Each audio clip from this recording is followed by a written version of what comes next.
দুটো বিষয় মাথায় রেখেই আল্লাহর রহমতের আশাও করতে হবে এবং আল্লাহ পাকের গজবের ভয়ও করতে হবে। এর মাঝখানেই হচ্ছে ঈমান।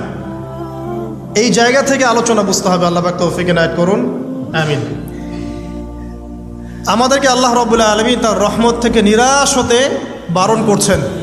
যে যত পাপ করেছে জীবনে, যদি একটা বার কেউ যদি আল্লাহ পাককে মন থেকে ডাকে, চোখ দিয়ে ঝরঝর করে পানি পড়ে, আল্লাহ পাককে বলে, সেজদায় গিয়ে পড়ে আল্লাহকে বলে রব্বিক ফিরলি, আল্লাহ আমাকে মাফ করে দাও, তার মনের মধ্যে যদি সততা থাকে, মন থেকে যদি সেই কথাটা বলে থাকে, আল্লাহ পাক শুধু তাকে ক্ষমাই করবেন না, তার সমস্ত গুনাহগুলোকে আল্লাহ নেকি দিয়ে পরিবর্তন করে দেবেন।